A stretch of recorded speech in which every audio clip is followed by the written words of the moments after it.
Good evening, my brothers and sisters. Picture the dawn of a new day. The sun had only just risen above the hills of Addis Ababa. Delegates adjusted their papers. Journalists prepared for another round of speeches that were expected to sound like every other summit before it. Polite, careful, rehearsed. But at 6:30 in the morning, on the 27th of August, history walked into that room.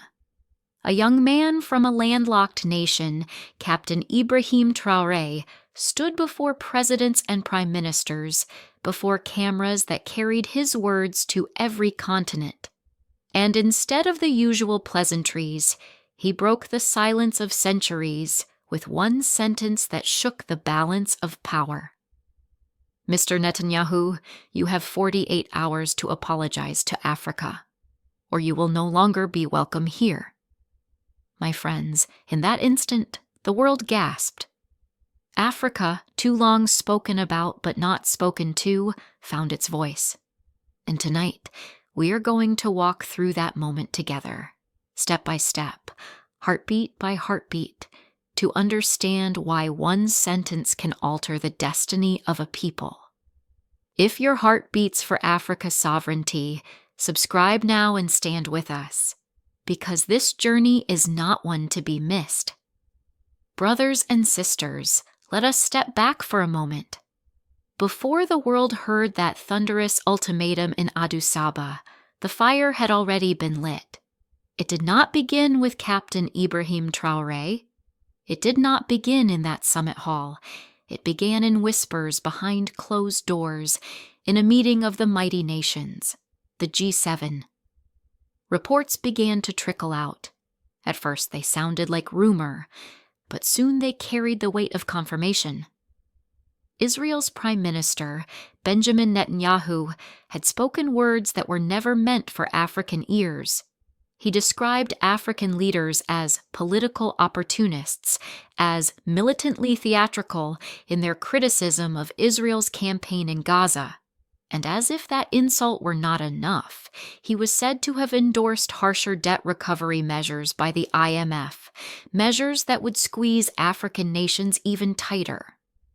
Then came perhaps the most alarming notion of all, a grand design. The so-called Great Reconstruction 2030 Pact, a Western-backed alliance that could rebuild global order, but one that placed Africa on the sidelines, outside the circle, away from the table. My friends, words can wound. And in Africa, those words spread like fire on dry grass. From Lagos to Johannesburg, from Dakar to Nairobi, commentators denounced the insult. Social media swelled with outrage. Hashtags called for dignity, for respect, for recognition. And yet, in the midst of that storm, Captain Traoré did not speak. For 4 days, his silence puzzled observers. Critics whispered that he was afraid. Opponents suggested he was avoiding confrontation. But hear me now. Silence is not always weakness. Sometimes silence is strategy. He was waiting. Waiting not for rumors to fade, but for the perfect moment when the eyes of the world could not look away. He chose not the back room, not the press release, not the hasty interview. He chose the stage where Africa had gathered to discuss its future, the African Development Summit in Addis Ababa. And so, the morning came. 6:30, 27th of August, the hall was packed. Heads of state, prime ministers, more than 200 journalists from across the globe. The agenda promised the usual topics: growth, trade, energy, cooperation. But destiny had another script. Captain Ibrahim Traoré stepped forward, calm, measured, unshaken. He looked not only at the audience in the hall, but at the cameras that carried his face to every living room, every cafe, every newsroom across continents. Many expected him to speak of economics, of infrastructure, of security. Instead, he drew a line in the sand. Mr. Netanyahu, You have 48 hours to apologize to Africa, or you will no longer be welcome here. Silence. Thick, heavy, holy silence filled the hall. Delegates shifted in their seats. Journalists froze, fingers suspended above their keyboards. Some leaned forward, desperate to catch every syllable. The air conditioning hummed like a drumbeat in the background. The young leader of Burkina Faso had just shattered every convention of modern diplomacy. It was not a threat of war. It was not a negotiation tactic. It was not bargaining. It was dignity. Pure, unfiltered, undeniable dignity, spoken aloud before the world. Within minutes, the footage spread like wildfire. In Johannesburg, TV anchors interrupted programming to replay the clip. In Washington, analysts scrambled for interpretations. In Paris and Beijing, journalists rushed to their editors. On social media, the words were cut, remixed, replayed. By noon, the phrase "Africa is not your pawn" had become a rallying cry. What had begun as a leak of insult was transformed into a declaration of sovereignty. What had begun as whispers became a roar. And my friends, that roar would not be contained. Because when a people have carried the weight of silence for too long, one sentence can become a revolution. But what happened after that single sentence turned the world upside down? Stay with us. For the storm of reactions was only beginning. Brothers and sisters, when the lion roars, the forest listens. And when Captain Ibrahim Traoré spoke those words in Addis Ababa, the echo traveled farther and faster than anyone could have imagined.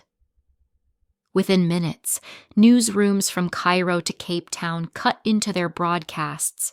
The footage replayed again and again, his calm face, his steady voice, his ultimatum that gave a continent 48 hours of dignity. On social media, the tide was unstoppable. Hashtags swelled across 3 continents. One phrase, "Africa is not your pawn," rose to the top of the digital world. Young people cut the clip into songs, into poems, into declarations. TikTok videos multiplied. Twitter threads dissected every syllable. Facebook groups rallied communities across the diaspora. The world was no longer debating whether the leak was true. The world was asking, what will Africa do? And Africa responded. Loudly, boldly, immediately. In Johannesburg, the foreign minister of South Africa shared the clip with just 4 words. Finally, someone said it. In Nairobi, a former ambassador to the United Nations declared online, "This is the future of African diplomacy, fearless and incorruptible." In Ouagadougou, the streets overflowed. Thousands carried the red, green, and gold flag of Burkina Faso, chanting the name of their young captain. "Long live Traoré!" they cried. The squares shook with voices. But it was not only within Africa. Across the Atlantic, in Harlem, crowds gathered.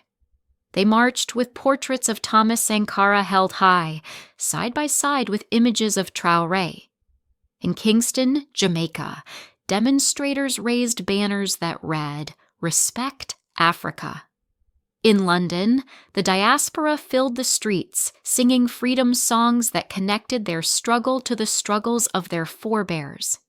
And in those chants, in those drums, in those steps upon the pavement, one truth rang out. Africa had spoken, and her children everywhere were answering. Israel, by contrast, remained muted. A brief statement emerged, dismissing the leaked G7 remarks as inaccurate. But there was no apology, no engagement with the ultimatum, no acknowledgement of the wound that had been struck. Instead of easing tensions, that vagueness only deepened the anger. Commentators across the continent described it as dismissive, as yet another attempt to wave away Africa's voice. And so the countdown grew louder, heavier, more urgent. In Washington, The reaction split the establishment. Some policymakers labeled the ultimatum reckless, a dangerous gamble that could destabilize fragile alliances in the Sahel. But others, younger scholars, African American activists, students in universities from Howard to UCLA, hailed it as a defining moment. They said, "Here, finally, is a leader from the continent refusing to bow." They wrote essays, gave speeches, hosted teach-ins. For them, the Ibrahim Traoré speech was more than diplomacy. It was history alive, breathing, and breaking chains. Meanwhile, Moscow and Beijing seized the moment. Their state media broadcast the ultimatum with glowing commentary. They framed it as proof that the global South was rising, that Africa was no longer a subordinate, but a force to be reckoned with. Analysts on Russian and Chinese television hailed Traoré as a symbol of defiance against Western arrogance. In Europe, the tone was cautious, restrained. Officials in Brussels, Paris, Berlin called for dialogue, for calm, for restraint. But beneath the measured words, unease was visible. The old balance of influence was trembling. The thought of Africa asserting herself so openly unsettled those who had long assumed control of the narrative. And in the Middle East, the reaction split sharply. Some governments condemned the ultimatum as provocation. Others, in private conversations, expressed admiration. They said quietly but firmly, "It takes courage for a small, landlocked nation to confront a powerful leader with such clarity." Friends, do you see the pattern? In every capital, in every community, the ultimatum forced a choice. Ignore it and seem dismissive. Engage with it and admit that Africa has set the agenda. Either way, the ground had shifted. For too long, Africa's grievances had been footnotes in global debates. But now, one voice from West Africa had made the whole world sit up and take notice, and notice they did. But the real test, my friends, was not abroad. It was at home, in Burkina Faso itself, where the ultimatum ignited both unity and danger. My brothers and sisters, a word spoken on the world stage can shake mountains abroad, but the deepest tremors are often felt at home. And in Burkina Faso, the ultimatum did not fall on deaf ears. It fell like rain on parched earth. In Ouagadougou, the capital, thousands poured into the streets. Flags waved in the hot Sahel wind. Children painted their cheeks in the national colors of red, green, and gold. Men and women lifted hand-painted signs that repeated every syllable of Traoré's ultimatum. Some carried placards that read, 48 hours for dignity. Others chanted, Africa bows to no one. For a nation often divided by conflict, by insurgency, by political struggle, the sight was extraordinary. For once, differences melted. For once, people stood shoulder to shoulder, united by a common pride. Polls soon confirmed what the eyes already saw. Support for the government rose sharply. For years, military-led rule had been controversial, but now many citizens looked upon their young captain as a man who had restored honor. "At last, someone spoke for us," said a shopkeeper in Ouagadougou. "At last, the world knows Africa is not a doormat." And yet, even in the glow of unity, shadows remained. Opposition leaders, once vocal critics, fell silent during the countdown. Not out of agreement, but out of fear of being branded unpatriotic. Human rights groups whispered their concern. If dissent could be muted so easily, what would that mean for the fragile space of democracy? Analysts warned, popularity won by defiance could vanish if security and prosperity did not follow. Pride can inspire, but pride alone cannot feed a nation. The economic risks were real. Investors hesitated, uncertain whether confrontation with Israel, and by extension its allies, would cost Burkina Faso access to markets. International financial institutions quietly warned that harsher terms could come. The very IMF measures Netanyahu had supported now loomed larger. It was as if dignity had been claimed, but at a price still to be counted. And beyond the borders of Burkina Faso, the ripples spread across West Africa. In Ghana and Nigeria, student unions issued declarations of solidarity. In Senegal, lawmakers debated whether existing agreements with Israel should be reviewed. Across the continent, talk shows and editorial pages shifted from trade statistics to questions of sovereignty and respect. The ultimatum had changed the conversation. Regional institutions felt the heat. The African Union, often criticized for slow responses, was forced into action. Emergency meetings were convened. Rumors swirled of a joint statement to demand a clear reply from Israel. For once, the AU could not remain silent. Similarly, ECOWAS, usually focused on economics and conflict resolution, now found itself pulled into a foreign policy debate. Could West Africa, could Africa as a whole speak with one voice? And so, brothers and sisters, the ultimatum became more than a message. It became a mirror. It revealed the fractures of the continent, the hesitations of its institutions, and the longing of its people. It united streets but tested parliaments.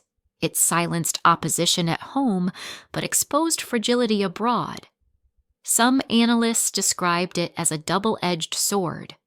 On one side, a surge of pride of Africa's sovereignty made visible for all to see.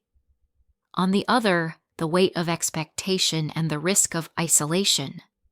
Could one nation sustain the burden of defiance alone? Could one man's words carry the weight of an entire continent's dignity? And this, my friends, is where the heart of the matter lies. Because after the chants faded, after the flags were folded, after the square grew quiet again, the question remained. Was this unity a flame that would endure, or a spark that would vanish once the 48 hours expired? So let me ask you, dear viewers, do you believe Captain Ibrahim Traoré's bold stand was an act of courage that will light the way forward? Or was it a dangerous gamble that could leave his nation vulnerable? Share your thoughts in the comments, for this is not just his story. It is Africa's story, and yours as well. But to see the full picture, we must lift our eyes beyond Africa's borders. How did the world powers themselves respond once the ultimatum clock began to tick towards zero? Stay with us. Brothers and sisters, the ultimatum did not end at Africa's shores. Like a stone cast into water, the ripples reached every corner of the globe. And in those ripples, we saw the truth. The world was forced to reckon with Africa's voice. In Washington, the debate was sharp, almost fevered. In policy circles, some called Traoré reckless. They warned that his words could unravel fragile alliances in the Sahel, that Burkina Faso could not afford to stand alone against global powers. Yet in classrooms, on campuses, in communities of the African diaspora, the tone was different. At Howard University, at UCLA, at town halls in New York and Chicago, young African Americans lifted the Ibrahim Traoré speech as a banner of pride. They said, "This is not recklessness, this is righteousness." For them, it echoed the fire of the civil rights era, the unbending spirit of leaders who once marched through Selma and Harlem declaring dignity without compromise. Moscow and Beijing seized the moment for their own narratives. Their state media replayed the footage endlessly, describing it as proof that the world order was shifting. Commentators called Traoré the face of a global South no longer silent, no longer submissive. They praised him as a David standing before the Goliath of Western dominance. In Europe, the halls of power grew uneasy. In Brussels, Paris, Berlin, officials urged calm and dialogue. But behind closed doors, analysts admitted that something had changed. For too long, Africa had been treated as a junior partner, a region to be managed, not a continent to be respected. Traoré's words had unsettled that assumption. The balance of influence was trembling. And in the Middle East, the reactions were divided. Some governments condemned the ultimatum as dangerous provocation, but others, more quietly, expressed admiration.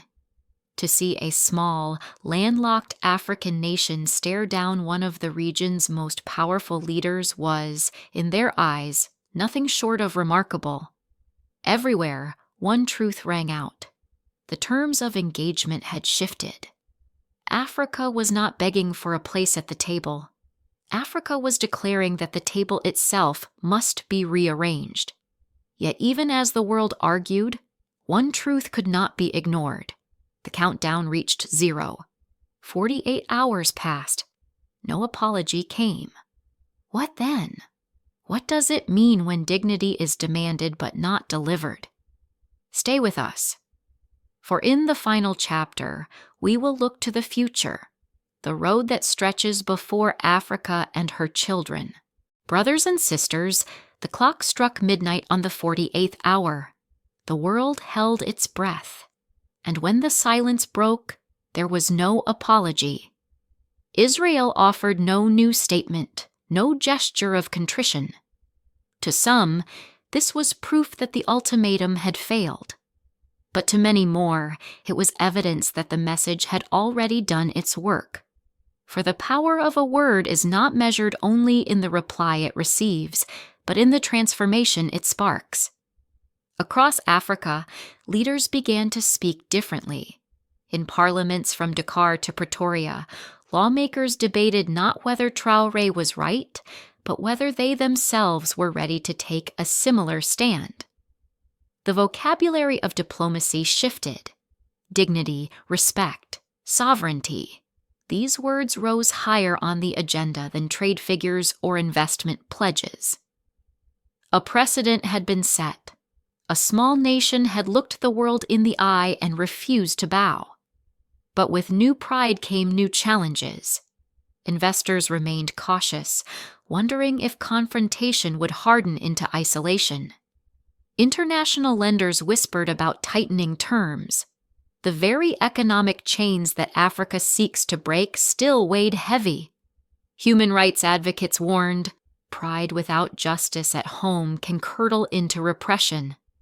The path forward would not be easy, yet hope endured. In classrooms, students studied the ultimatum as a turning point, not a footnote. In the diaspora, from Harlem to London, the phrase "Africa bows to no one" became a chant, a song, a sermon. In markets and mosques, in churches and cafes, ordinary people spoke of dignity reclaimed. They asked, if one man can demand respect for his people, what could a continent united achieve? The African Union now stands at a crossroads. Will it remain a cautious committee issuing statements, or will it rise as the shield of Africa's sovereignty, willing to defend not only borders but dignity? Will other leaders follow Traoré's example, or will they retreat into the old habits of silence? The choice is not only theirs, it belongs to every African citizen, every voice in the diaspora, every friend of justice. My friends, history does not end with an ultimatum. It begins there. The seed has been planted. Whether it grows into a tree of unity or fades as a fleeting spark depends on what we do next. So I ask you, will this moment become the dawn of a new Africa, or will it be remembered only as a headline soon forgotten? Stay with us, for in the conclusion we will speak of the lessons, the legacy, and the vision that must guide the road ahead. Brothers and sisters, as the lights dimmed in Addis Ababa and the 48 hours expired, the ultimatum had already fulfilled its purpose. Israel may not have apologized, But the world could not unhear what had been spoken. The dignity of Africa had been declared, not requested. From Ouagadougou's streets to Harlem's boulevards, from London's pavements to Kingston's squares, the cry echoed, "Africa bows to no one." In homes and classrooms, in markets and churches, the Ibrahim Traoré speech became more than politics. It became testimony, a reminder that Africa's sovereignty is not granted by outside powers. It is claimed, lived, and defended by her people. This moment joins a lineage of voices that refuse to kneel. Kwame Nkrumah proclaiming independence, Patrice Lumumba demanding freedom, Thomas Sankara daring to dream, Nelson Mandela declaring justice. And now, Traoré's words have entered that chorus. Whether history will call him reckless or righteous, no one can deny that he made the world listen. Yes, dangers remain. Economies tremble, investors hesitate, human rights must still be guarded. But no matter the risks, once a voice has been heard, it cannot be silenced.